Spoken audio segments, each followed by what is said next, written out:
Yo, what's going on, guys? And today we got to talk about Ben Simmons and this Brooklyn Nets offense.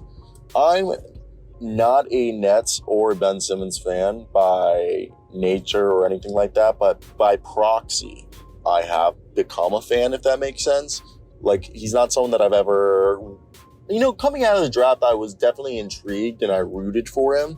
And I continue to root for Ben Simmons. Same thing with the Nets. Like, ever since they became the Brooklyn Nets and they, have either come up short. Like, they've just, they've been a franchise that you want to see Ben Simmons and the Brooklyn Nets to do well. In today's video, they're talking about their offense, and it really got me thinking. I'm very excited to hear, and it kind of gives us some foresight into what this team's going to look like.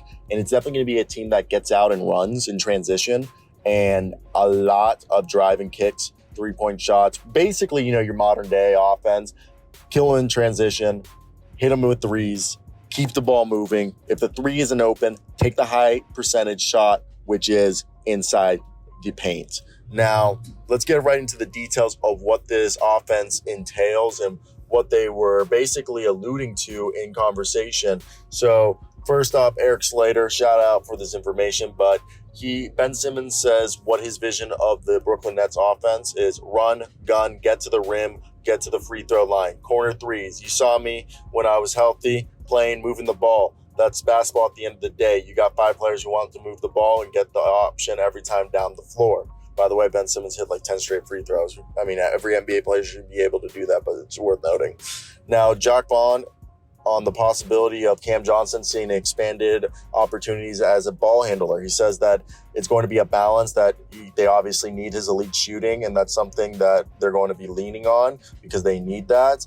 But he spaces the floor that he provides. Literally, he shoots 10 threes a game, and that they love that, and that he's a 40% career three-point shooter, and that he's still growing. He's able to run the pick and roll. He's big. He can get downhill. He can play fast. So Jock Vaughn's giving a lot of praise to Cam Johnson and Ben Simmons. We already know that. I do believe that probably the starting lineup, what we were saying, Cam Johnson, Ben Simmons, Dorian Finney-Smith, Mikal Bridges, Royce O'Neal.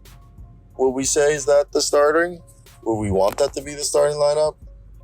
I definitely think it's interesting when we look at it, because there's a lot for Jock Vaughn. Obviously, I think he coaches good basketball, just sound basketball that, people just need to buy in.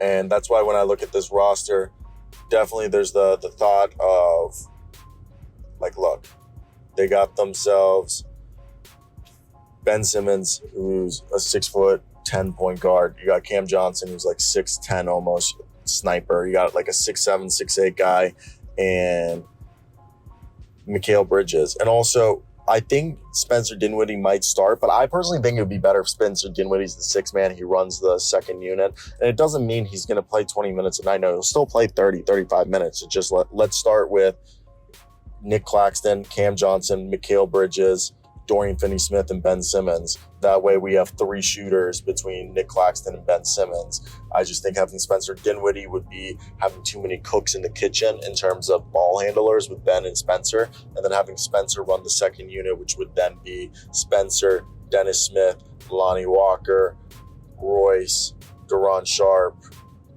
and maybe a mix of Dariq Whitehead or Darius Bazley, whatever you want to do. But I definitely think there's a lot of potential there, and that it's definitely a squad that I wouldn't say what they have the capability of being one of the best perimeter teams. I think the one thing that you're getting scared of is you got to be. Hopefully, they're hitting a lot of those shots, because there isn't going to be a lot of size rebounding besides Mr.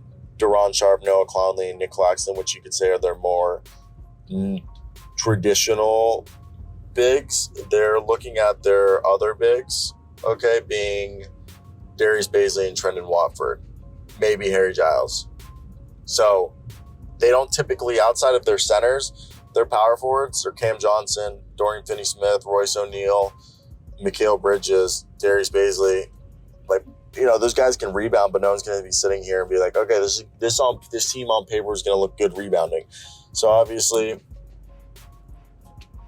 this is where I start to think, okay, this is definitely a team. Like, if they're going to be a 3-point shooting team, like, either collectively they're going to have to learn how to rebound, or it's going to be a long night for a lot of people. But yeah, let me hear your thoughts down below, guys.